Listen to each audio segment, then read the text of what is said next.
Buzibu kukwatagana ne Alien Skin. Alien Skin mukwano gwange naye nga siri mufango ni force. Siri under here. Okwataganira ddala bulungi. Kyali wange kubanga era ya inspirizo ya music. Kubanga waposting eri post wakola. Atiya mu comment section nga buli mwagamba ko mulwati okuza ekintu ng'ekyo. Kitegezo ina akasajja Alien Skin. Kati kyebalina omumanya abantu nti neno saga yonna ebadde w'emabega sibangayo ko nenjogera segedde mpuna oba neŋŋamba nti oba ndi eri bano abaali bamukulu oba nennumba nnyo nenkola ki segedde. Tom D is a brand otegeera yawandikira music we and is a standing brand alina Black Panther Entertainment. So kati ebitankwatako mbasaga nnyo bikola ki biyingiramu segera nze nanyimba ekisawo kyange segera kubanga ebaba bookinga Alien Skin teyabuukingira kani omudi ategedde nate tuli bamukwano yali wange nsobola omukola nsobola okugenda kufango nsobola omubuuzaako segera naye eri business sigamba nti wenneemaliramu ennyo nti nafuna obudde so ebyakibanda ebyo saga nnyo byogerako olw'ensonga nti simanyi nnyo engeri gyekyabeera nnyo kufango just connection zasalikako waleka akyusa essimu musegera ate tosobola kumala gatambula n'ogenda wa ate nze ndi superstar tosobola kuŋŋamba nti sooka okubira ono ate oyite muti tosobola kuŋŋamba mbu ate sooka okubire gundi then akuwe Alien Skin nze tomudise ndi wakati ali ekiriwo yaman obulamu buli fine nnyo yaman bikulike ebirwa twavayo ne tulaba amaloboozi nga gayitingana n'obutambi obw'enjawulo ne tugamba musajja waffe katunoonyeeko tekituyitirimu muntu gwaliwa just it was a misunderstanding nga bibeera byonna byonna mu baagalana just nti byajja bubi nti akaseera ketwalimu nali ku live ne bigenda bubi kale kwegamba ne musobola obimanyaako naye nga misunderstanding zibaawo naye mutali ate kyafaani ono yakulumba ng'oliko ekifo ekimu ogeza okufuna ekyemisana kyali kitya ndowooza ye yalaba akatambi ako tekamusanyusa omaye mukyala wange naye yeekoleddeko ku linnya alinawo ku numbers era alina bamukkiririzaamu so kisoboka okuba nga omuntu oyo faani we akatambi ako tekamuyisa bulungi era n'anyiiga nnyo n'akola ebyo bye yakola yamaani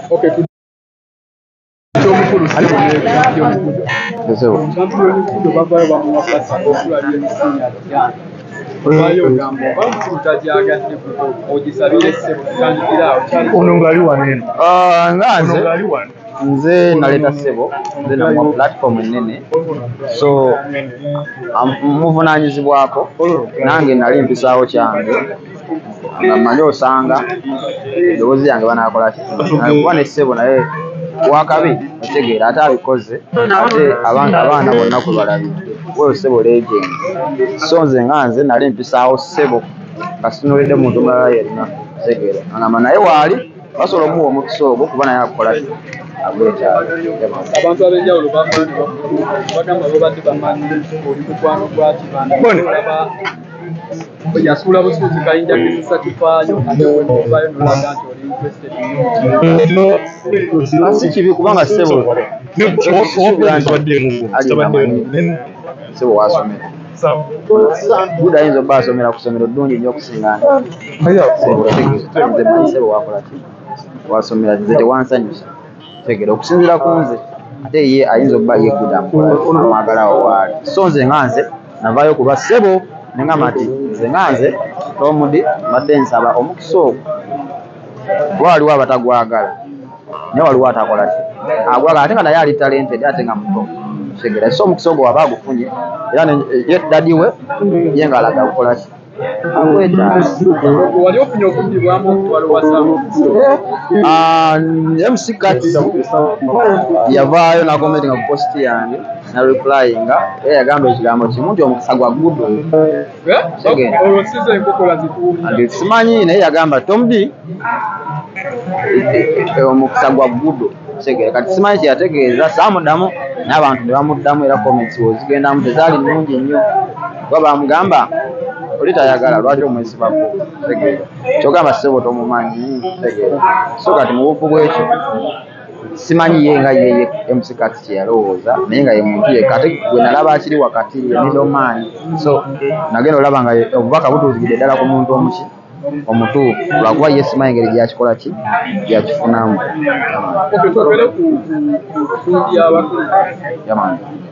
Soko tubye kukwatagana ne Alien Skin mukwano gwange naye nga siri mufango ni forest siri under here okwatagana ddala bulungi kyali wange kubanga era ya inspirizo yingi ya music kubanga waposting eri post wakola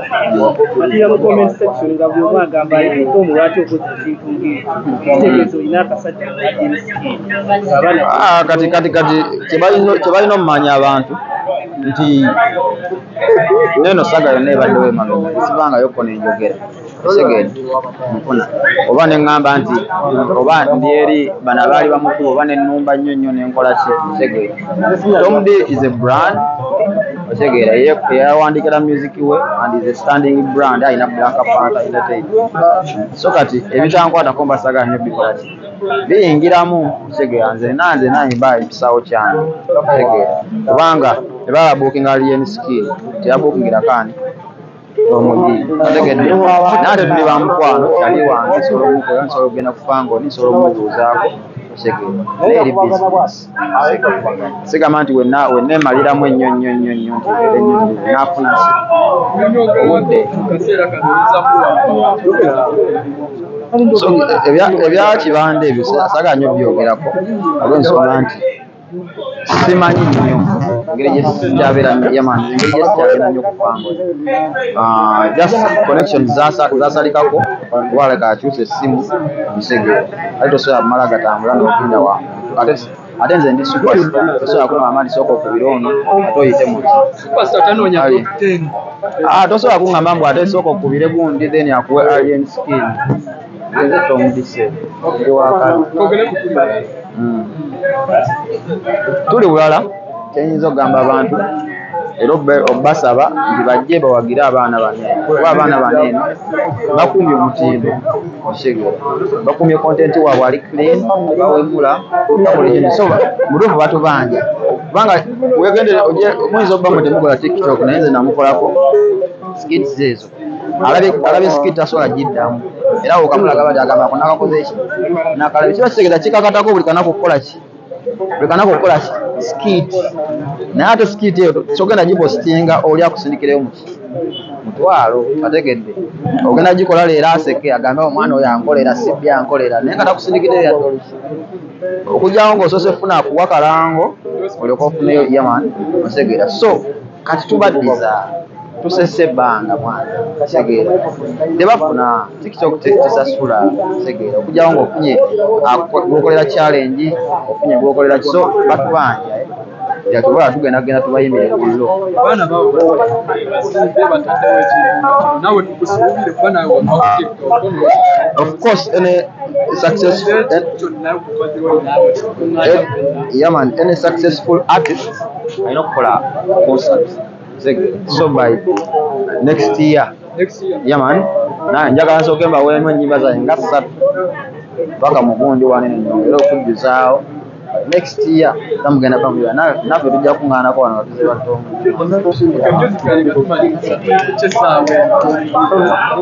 obuyambi ke kayimba ke tuliko essaawa eno kaliwo video from this very Friday so ge tukanoonyeeko ama twongere owagira Uganda music abasigadde bakusange ku Nokia oba iPhone abasigadde ni waawaayi naye nga abayimbi abo mbasaba mbona ekitiibwa